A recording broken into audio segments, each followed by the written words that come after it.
A landlord in Seattle sold his house because he didn't want to be a landlord there.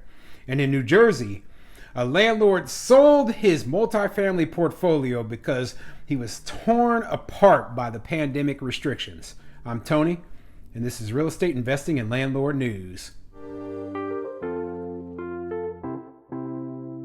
All right, so I have two interesting articles for you today, and one's coming out of Seattle and the other one's coming out of New Jersey, and they both have to deal with the same topic, okay?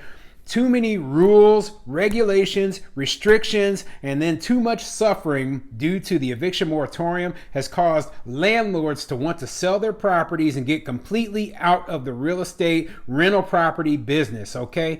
And it's unfortunate, but this is the effect. This is the long-term effect that it's going to have, and it's going to end up making affordable housing harder to find. It's going to end up making it so there's a lot of less small mom and pop landlords out there, and it's going to just hurt the economy overall, okay?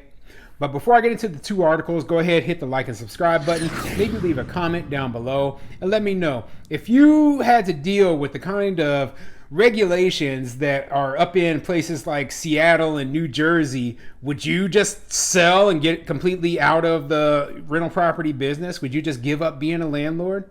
I know I would, at least in those states, okay? I would, probably just get frustrated and just quit. But, I might find myself at some point in the time in the future going to a more landlord-friendly place and buying something again. But who knows? So, the first article comes from mynorthwest.com, and it says, Seattle homeowner sells rental, says he doesn't want to be a landlord here. Yeah, and I wouldn't either. So let's see what this article says. There was a Seattle home listing that was brought to the attention of the Dory Monson show, in which the person who listed the home and is a landlord said they're selling it with their tenant in it. Personally, I'm not interested in being a landlord in our little communist corner of the country anymore when you no longer really own the property you paid for and took the risk to own, the post says in part. The person who listed this house is attorney Lincoln Beauregard. He says Seattle is passing laws where he, as a landlord, can't dictate how much he's going to rent his property for, and that he has no recourse if his tenants don't pay rent. And I've covered that topic several times, okay? The city of Seattle has kept coming up with new restrictions on landlords. I mean, every couple of months, it seems like there's something new going on, okay? And all the pressures they put on the landlords with the eviction moratorium, all of that combined, and guess what? A lot of landlords here, especially ones who are small, own just one or two properties. And it sounds like the guy in this article only owns one house there. They're just saying it's not worth it, okay? We're selling, we're getting out of business, even if we have to take a loss, because the loss we take right now will be smaller than the loss we will take if we have to keep dealing with these issues, okay? I just don't want to be a landlord here anymore, he said. I don't want to provide housing to people. I don't want to be part of it. Beauregard is selling his house in West Seattle with the current tenants in it for what he says is a big discount. They've been okay tenants for 10 years, he said. My rule with them is they have to pay me 12 times a year, but it doesn't have to be every month. So sometimes they miss a month, but they've been very honorable people and always made up for it. And that might be their lives. I don't have any animus towards them. I have an animus towards the fact that I don't own my property anymore, he said. Why would I try and make a house available to, I think you said, your relatives or whoever, under the terms where I don't even have any control? So that's my problem. Yeah, I mean, I think that you have to, some of the new laws were saying you have to give, 3 months of advance notice before you can even file for eviction or something crazy like that. I don't remember the exact details of it right now, but then they were talking about how you wouldn't be able to evict anybody who has school-age children, or if you're a teacher working for the school district, and no winter evictions allowed, and just craziness. There's like a 1 month window when you can actually remove a tenant from your property. You can't raise rents above a certain point.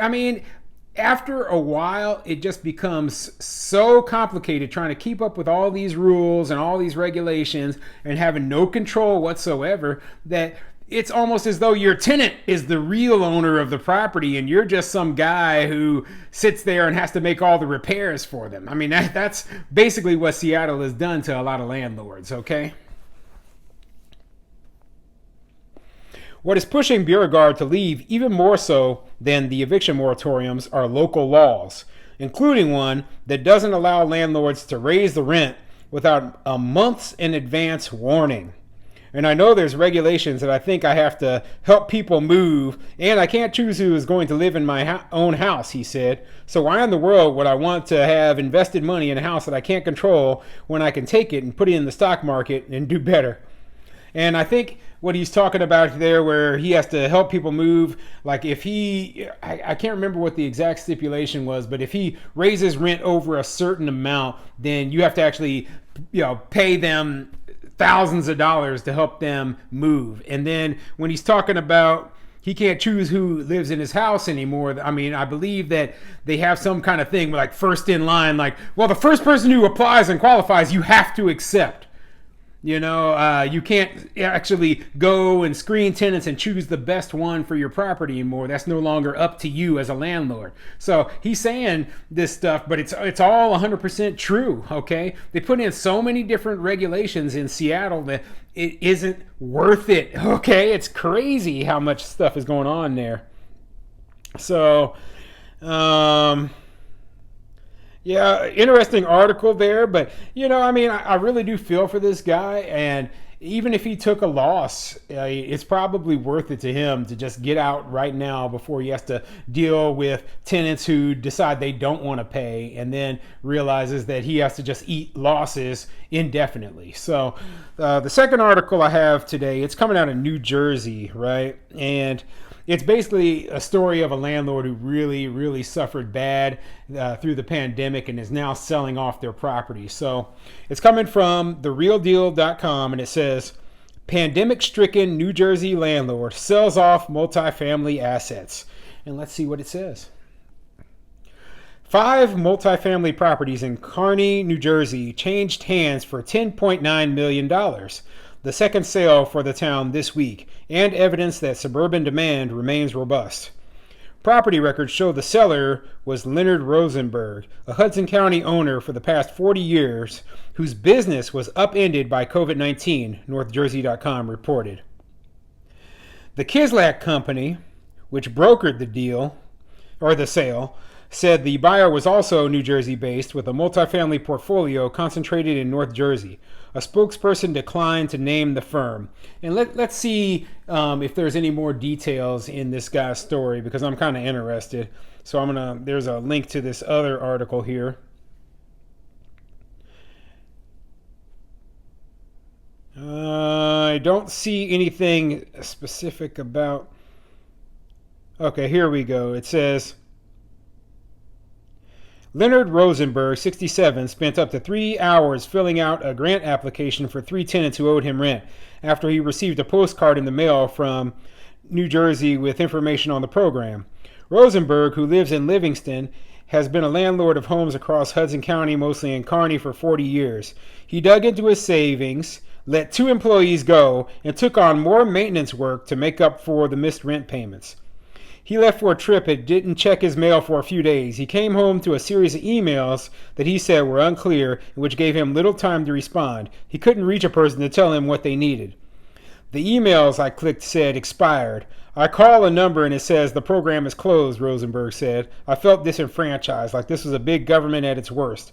I did not end up getting anything from it. So yeah, he had a lot of issues with the rental assistance program. Same kind of issues that I'm always covering in my videos, okay?